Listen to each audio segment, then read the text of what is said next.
I do jewelry, I design, I make it. Some parts I handmade myself. I use polymer clay, for example.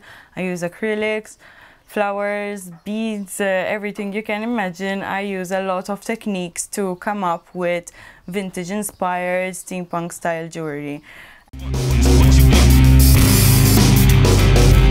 I'm working part-time. I come home, I start thinking, you know, during the day I think what I want to create, or as I see something, sometimes it's something that I see other people wearing and I say, okay, I can do that with a bit of a twist. So I research, I find the colors, the beads, there are different beads that I use as well. And then I put it all together in my head, and then I come here, I draw it, I see what I have in stock, what I don't have in stock, then I try and create it on my own.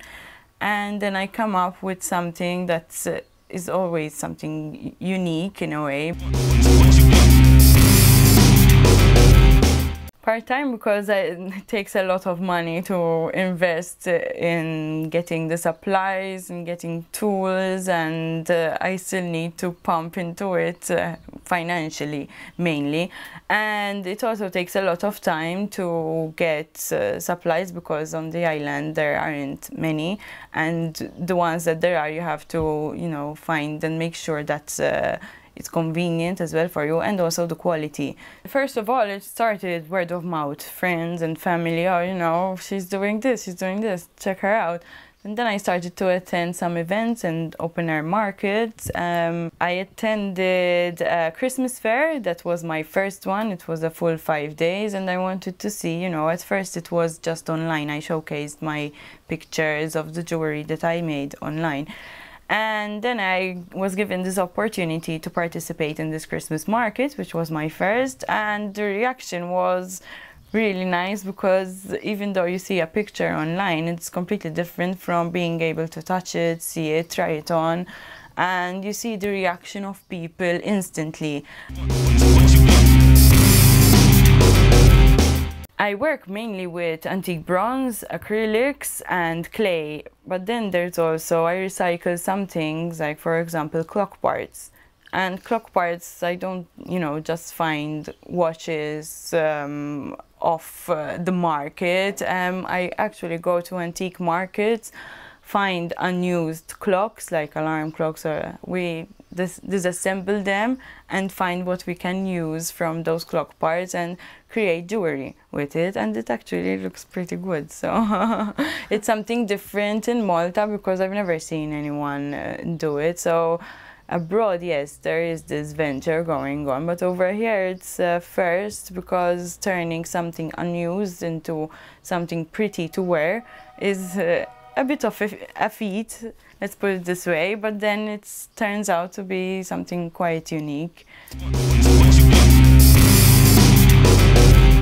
Well, I'm basically self-taught. As I told, it comes natural to me, for reason being that, as I told you, my parents also work with their hands. So even if I see something from my mom, for example, who used to do crochet, my father who does woodwork, it's natural for me that I come up with something and I design it and turn it into jewelry.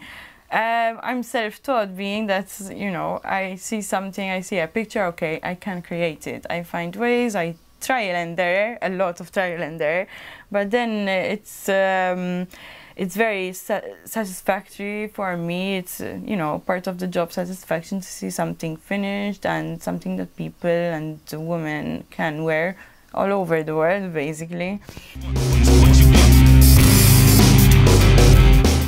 I think one of the most, the best moments was when I created this piece of jewelry, which cost me a lot of time and a lot of supplies. And I was at this artisan market, and this one comes along, oh, this is beautiful. She tries it on. It was my most expensive necklace yet. And in a matter of minutes, she took it.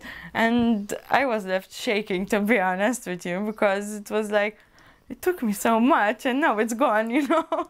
So that was a nice moment, even seeing, you know, the reaction on people's faces when they see my display, and you see their ahs and ohs. So that gives me motivation, you know, to continue and make more.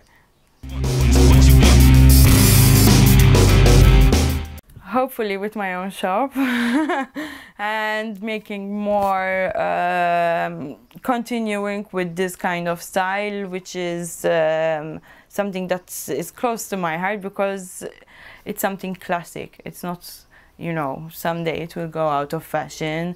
It's the Victorian and Edwardian era we're talking about. It's still very well known up to this day, and being able to create pieces that are, you know, reminiscent of that era and having people wearing them to this day is something that I hope I will be able to continue for years and years to come.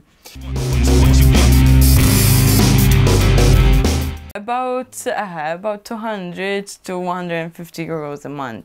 Being that it's part-time, you know, it's still very, but there's good months and there's bad months, you know, like for example in January, even though we expected it to be very calm and low, we were actually extremely busy, and that was actually a very profitable month. And then there's months where, you know, it just calms down, especially before the Super 5 or something like that.